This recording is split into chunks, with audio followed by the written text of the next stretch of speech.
So we are back. We are. And I'm excited again. This is a good verse as well. It kind of, sometimes we can't just take one verse. Yeah. And read it and understand the meaning. Yeah. Or it's not in totality. Totality, yeah. It needs more. Mm-hmm. Because sometimes you need to take what's above it and what's below it. Mm-hmm. And because it all comes together, because then you don't understand it. So why don't you read just that verse, and then let's talk about why we think we need to go above and below it. Okay. How does that sound? And then we'll read the whole thing. Okay. Yeah. All right, so today we are in John and reading chapter 13, verses 33. I almost said 31 because that was at the top of my page. Anyways, 33. Little children, yet a little while I am with you. You will seek me, and just as I said to the Jews, so now I also say to you, where I am going, you cannot come. Okay. So, I feel like it's, obviously you can't explain it, but like I definitely feel like having that above and below. Yeah, and he says children, so is he talking to children? Is he? Is he? But I think if we can go up above and below and find out where he's at. Yes. Right? Yes. Because I think we need to find out who is he really talking to, but he does call them children. Yes, he does. Yeah. Which, I mean, we're all they are God's his children. We're all God's children, I know. And exactly. Yeah. Mm-hmm. Yeah. So go ahead and read. Go ahead and read the 31 through 35. You want to do that now, or do you have something else you wanted to share first? No, we can move on. I was just I was going to say though, we are in the Last Supper, so he's already even said like the one of you will betray me. Yes. So we're sitting down. Yes. Passover supper. Judas would be gone at this time, and so it's really his remaining 11. It's the ones that are true to him. Yeah. And yeah. So. Then I read something else that said like from this to almost the end of 17, mm-hmm. chapter 17, that is like where he just gives this whole long. They call it like a speech or something, a farewell. They called it a farewell speech. A farewell speech. Yeah, yes. and this is kind of like, I don't know that this is the beginning because and before he did that he had washed their feet, mm-hmm. And the whole 9 yards. So. Yep. Yeah, it was kind of It was his last sermon to his followers. Yeah. Man, okay. Wow. Okay, so, mine has the new command at the very beginning. Does yours have the same? A new commandment. So, yes, okay. Yeah. So starting in verse 31 of chapter 13, we have, when he had gone out, which is Judas, Jesus said, now is the Son of Man glorified, and God is glorified in him. If God is glorified in him, God will also glorify him in himself, and glorify him at once. Then, little children, yet a little while I am with you. You will seek me, and just as I said to the Jews, so now I also say to you, where I am going you cannot come. A new commandment I give to you, that you love one another just as I have loved you. You also are to love one another. By this all people will know that you are my disciples, if you have love for one another. Mm-hmm. I understand why we would pick that one verse out, because it's like he has something at the beginning. Mm-hmm. He's talking about glorification, and then he's talking about his children, and you can't go with me, and then he gives you a true final commandment, and he has just wrapped up every commandment that he's ever given into the word love. Yep. So it's almost like he has glorification. You're my children. I'm going to fulfill my purpose, and and then allowing you to also be glorified, and so I can kind of see how you could. That's like 3 areas there. Yeah, I guess in a so sense. He's given 3 points. He's given 3 points. Yeah. So he was talking to his disciples when he said children.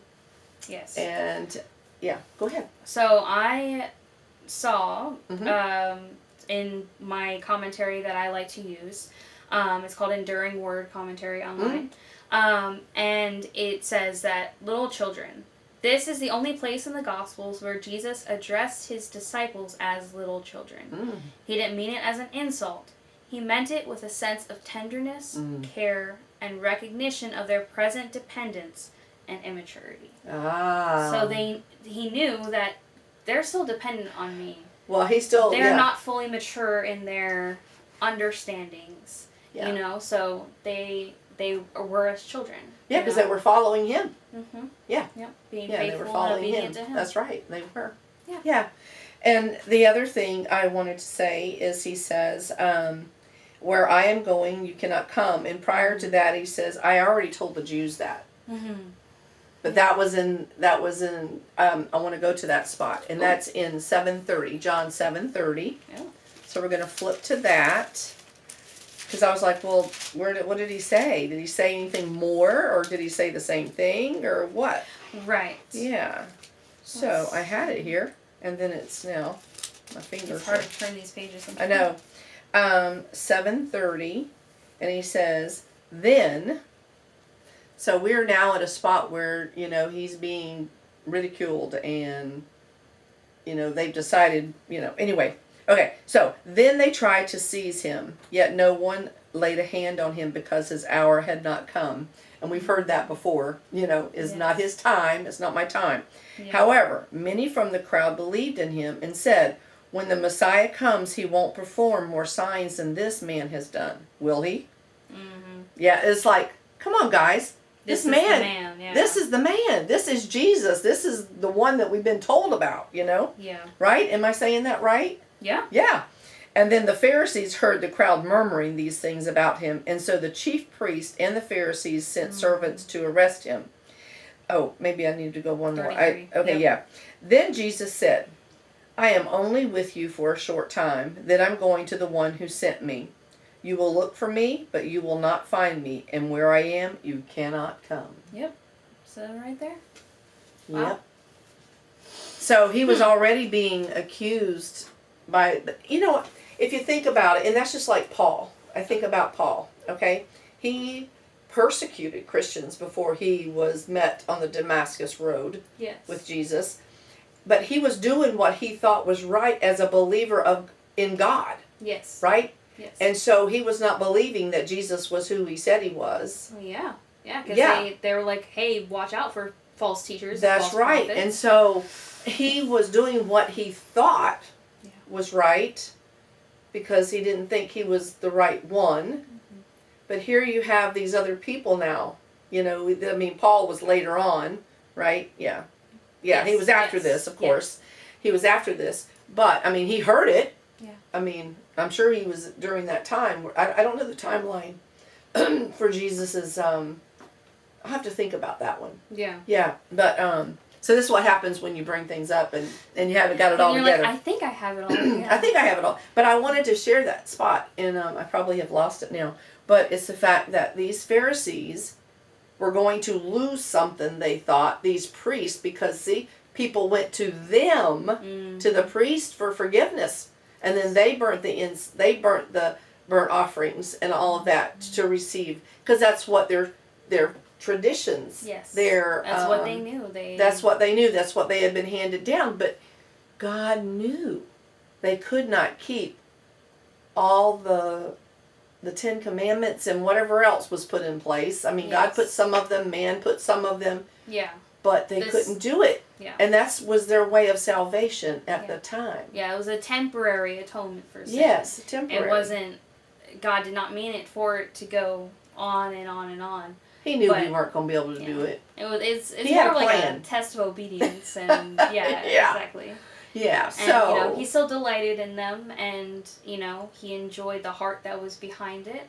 Yeah. And I think when the Pharisees started just making it just a ritual and everything like that, I'm sure that was the word I was trying to think of. It was a ritual. Yes. It was no longer a sacrifice. It was no longer, it was, we talk about this when we do the Lord's Supper, and the pastor doesn't like to do it every Sunday because then it becomes routine. He likes to do it, I think they do it 4 times a year, quarterly. Mm-hmm. And it's like, it's a self-reflection, know. You think about it. It's important. He asked us to do it. And so I think that's where they were at. They were looking at what they were going to lose if he was the true Messiah, I think. The power that they were going to lose. Yeah, and not even spiritual power, just their esteem, their influence, their place where they were at in life. Yeah. And so, but there were people, because he says, come on. They're like, come on, how could he do all these things and you not realize he is who he is? He is who he says he is. Yeah, he is who he says he is. That's right. So, back to 1633. Was that where we were at? 13. Okay, there you go. Yes. 1333. Yeah. And I think that we kind of, I don't know, there was one other spot that was kind of mentioned. I don't know if I looked at, I must have picked up another verse or something. And it's like, he said, the servant is not greater than the master, and the messenger not greater than the one who sent him. I didn't write down where that was at. But he never felt like he was better than anybody. But this is what God called him to do. Yeah. You know what I mean? He did not. I mean, he washed their feet. Yeah. And that was not pretty, I don't think. No, I can't imagine. Because they wore stink, sandals the dirt, and, oh my gosh, and how long their feet were probably dirty. Yes. So, yeah. I mean, I don't know. Yeah, and like, going into verse 34, Yeah. you know, he reminds us that even though he is not physically here with us, we have each other.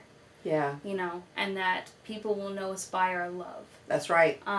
And you know, we're supposed to be in community together, so that we can lean on each other and be following him together. Yeah. So I think that was, and then if you were to just continue to read on, but it's all good. Yeah. It's all good. But that was a good verse. We did have to go a little bit above and a little below. Yeah.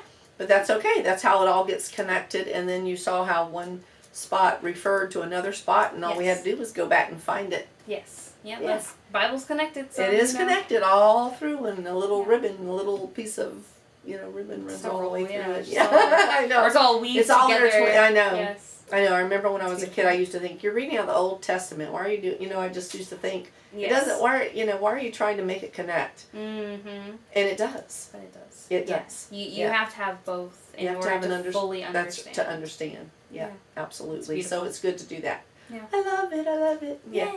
So, hey, we enjoyed sharing with you, and I hope whoever's verse that was, that they got to hear it. Yes. And it helped them in their understanding. We do appreciate that. We probably have, like 10 more or something like that? At least for now, yeah. For now. We may have to go gather some more. Yeah. I kind of have enjoyed this. Be thinking that. Yeah, be thinking of something. Yeah, post it if you have something, a verse you want us to talk about. We would love to do that, because it's been fun.